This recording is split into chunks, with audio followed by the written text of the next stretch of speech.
What's up, sneaky YouTube? It's your boy FB Kicks in Gear, and we are back with part 3 of my legit check guide for the Jordan 1 Lost and Found Chicago's. And I am making it a point to do two things here. One, I am switching off every other video, or in and about that, with my 2 retail pairs, so you've got a nice spread of retail examples when I'm doing these reviews. And 2, I am doing different shoes from different sources so that you guys can kind of see the depth of what is out there. Now, there is a ton of variation in a lot of these shoes, but there are things, especially the things that I cover in this video, that should consistently be there, and it should consistently be something that you can point to.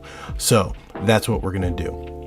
Another thing that I do want to mention here is this time in this video, I have a size 12 for the rep pair, while my personal pairs are size 11. So take that into account when we're doing this, but I wanted to make sure that you guys got that. And usually I always do my size, but I want to do a nice spread so that other people can kind of see what they should be looking for as well, even if they aren't size 11. So my last video, part 2 that I did of this, actually blew up pretty quickly because of a surefire tip that I found in my series, and I'm gonna start the video off with that. And I want to make some clarifications because I'm always doing research and I'm always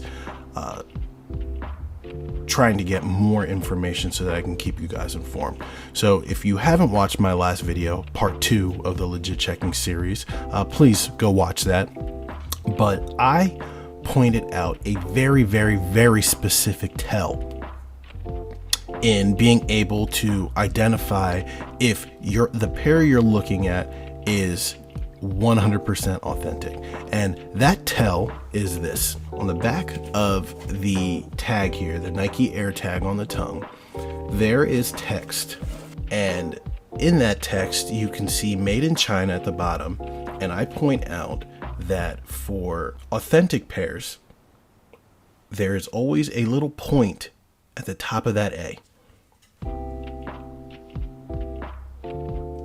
And when you compare it to rep pairs, the rep pairs do not have that point at the top. It's a flat top A. So I want to make some clarifying statements in that because I have learned more since then. What I said is still largely true. It is still largely true. I think since I've released that video, I have probably gotten comments from tons of people that have their retail pairs that have that little A on the back. And I have also verified with more people who have pairs in hand that have told me the same thing. But there is actually some clarification on when that trick can't be used. In size 13 shoes and up, that little A is flat, just like the reps.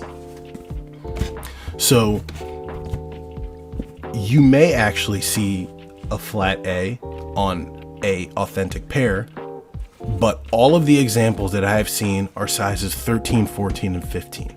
I don't know if a lot of you guys know, but Jordan 1s are pretty much standard from size 7 men all the way up to size 11 and a half, 12, 12 and a half.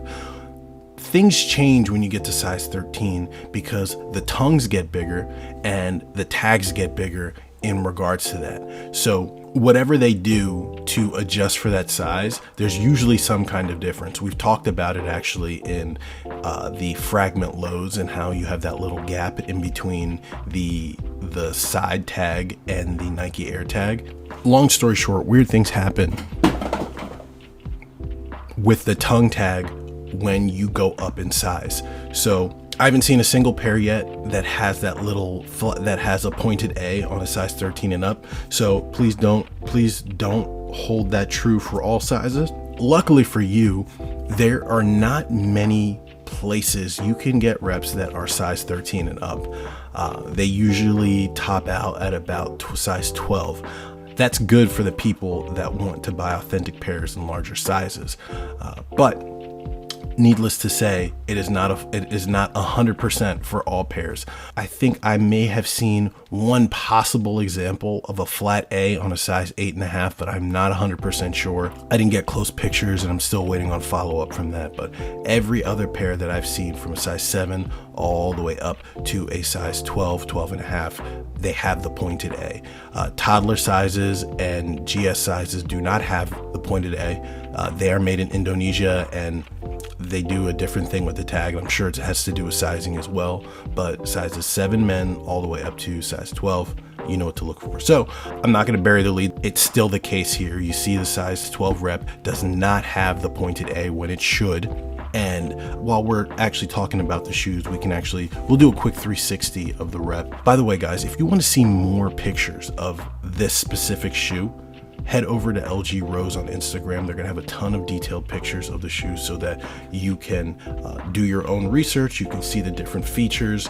It's important to have those close-up views so that you can see what's going on and identify the things that you want to avoid. And they'll make sure there are plenty of references so that you can make educated decisions. But while we have this in my hand, one of the things that I'm noticing about this shoe in particular, this rep, is that I'm not really getting that 85 shape, or that, that new shape that they're looking for. This looks very much so like a traditional Jordan 1, like a regular Jordan 1 with all of the lost and found materials. And if you can compare proportionally to my authentic pair, you can see toe box is a lot more protruding. It's longer, it's thinner, especially from that top down view. You can really see the shape difference. Overall, this is a size 12, like I said, but overall you can really see the proportion differences on the side. And I got to tell you guys, please hone in on that. That shape is very important, because this Jordan 1 is the only Jordan 1 that Nike has made that has this specific shape. And it's really important to get that down, because with the way they chose materials for this shoe, it's gonna look different all over the place. Obviously, there's different grades of aging material here, and this one in particular has a lot of different gradients and things on the shoe. This side panel here is almost completely different from the toe box, which is almost completely different from the side over here. When you look at the authentic pair, it is in a similar state. Like, the cracking, aging here is so much more on the toe box than it is on the side versus the other side. So it's going to be really hard for you guys to really get a sense of real and fake from the materials themselves, because the reps are using the same kinds of materials, but shape is really the dead ringer here. And I feel like you can kind of see, especially in this area up top, you can always see the reps are always proportioned a little bit bigger up at the top than the authentic pair is. So one thing that I have noticed in most reps is that when it comes to the tongue, while the sock line or the tongue liner on the authentic pair is it's aged as well. It's a little bit off-white. The reps are like a pure white liner, as if they missed that aged effect. So I'll put them up close so you can see. You can really see the yellow tint on the authentic pair, and on the rep pair, it's white and crisp. And let's do a back shot comparison, because usually that's where you can see the biggest differences in color when it comes to the sole or when it comes to the red. And I think you can see that the authentic pair is just a little bit deeper or darker of a red than the rep pair. The rep pair is a little bit brighter and lighter, and that it actually varies a little bit on authentic pairs too, because of the way that they treated the leather. But more or less, there is not really that much you can tell when it comes to the shoe itself. The outsole of the rep pair is a little bit more defined than the outsole of the authentic pair. and it looks like the midsole of the rep pair is more aged than the authentic pair. And honestly, that's really pretty much it for the shoes. These shoes are going to fool a lot of people if you don't know what to look for. And just like the other videos, the biggest, easiest way to help is going to be the tickets. And all reps are using the same tickets, and I'll post an image where I actually do a comparison 1-on-1 with the tickets, or the receipts I should say, so that you can compare them. And the next thing, believe it or not, that you can use to compare is the stickers here. And I'll post an image side by side, but the stickers on the authentic pair always have sharp edges. The corners are sharp, but on the rep pairs,